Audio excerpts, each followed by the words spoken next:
How did we get iPods? How did they come into being? You can't really make a movie on an entire underappreciated, understaffed, underpaid R&D department in a company. So we're going to tell you the story of the guy who employed him, because it's easier.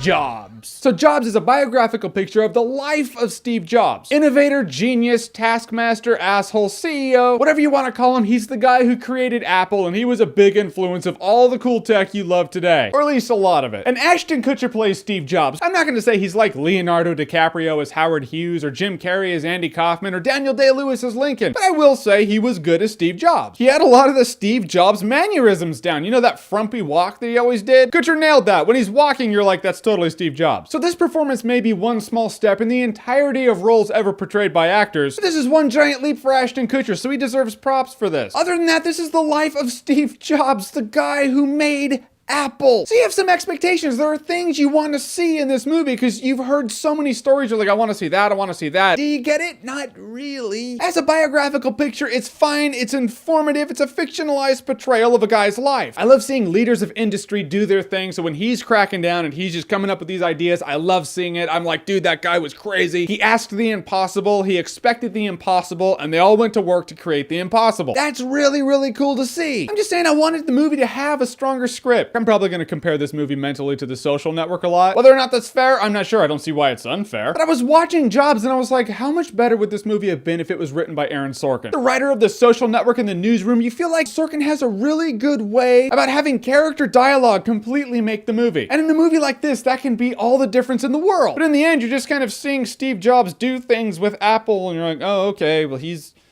doing his thing. Example, the dude created a company, there was a lot of conflict in there. Then you have Apple versus Microsoft, which, let's face it, that is a war that's going on today. Mac versus PC is like the Nintendo versus Sega of the modern age. And that conflict is in the movie. What is the conflict? It's one phone call. Ashton Kutcher, Steve Jobs, is on the phone, and he's yelling at what I imagine is Bill Gates' answering machine, because you don't actually see the dialogue, it's just him screaming in a phone. Then he slams the phone down. That's all you see of that conflict. Steve Jobs feels like his code was blatantly ripped off from him. The entire conflict, one phone call. That sucks. Come on, I wanted to see more of that. There's actually a little conflict in the movie. I'm not saying there's not conflict. I'm just saying you were never at the edge of your seat going, I hope he gets through this. The movie is a series of situational circumstances that are all lined up, and Ashton Kutcher as Steve Jobs is going through the movie until the end of the movie, and then the movie's done. You're like, oh, okay, I guess I was informed now. I feel like I could have seen a 2-hour biography on the History Channel about Steve Jobs, been just as entertained, possibly more entertained, because it's actually the facts, it's all real, it's not fictionalized or anything. Walked out of that, had the same feeling. I will give Jobs half props in the sense that I was afraid that they were going to make Steve Jobs this great guy and he was never an asshole. Although we have all heard the stories about how the guy was like hardcore, like old school James Cameron asshole, and it does show that, and I was glad they showed that. I'm like, okay, they're not sugarcoating it. They are showing that this guy was so ambitious that he came across as a dick sometimes. However, they showed so much of that you're like, all right, was he just unlikable? I gotta think it wasn't totally like that. So they swang so far the other way, I imagine, to appease people who were afraid that they were gonna make him out to be this great guy when he was an asshole sometimes, that they just went full asshole, and it's like, okay, there's somewhere in the middle that you're supposed to be. In the end, Jobs was interesting if you're interested in tech. Like, if you're an Apple fan and you're a Steve Jobs fanatic, you're gonna wanna watch Jobs. But I feel like a great movie, and even a really good movie, will have someone go into it who's really uninterested in the subject and come out going, I am so interested in the subject, I am jumping on Wikipedia right now, I'm Googling this situation and this person, I want to find out so much about him. I didn't really do that. I felt like, well, if you're an Apple fan and a Steve Jobs fan, you're gonna like Jobs. If you don't care about either, you're not gonna care about this movie. You walk out as indifferent as you are when you walk in. So I can't say, yeah, you gotta see Jobs right now. I'll say it's a good time, no alcohol required if you're a Steve Jobs fanatic. Otherwise, Jobs is a good time if you're drunk. Yeah, now is a party. So innovators, who is your favorite innovator of all time? We're talking all time. If you know the name of the person who painted the first cave paintings, name that person. We're talking innovators of all time. Whoever it is, comment below, let me know. And as always, if you like what you've seen here and you want to see more, click right here to see more.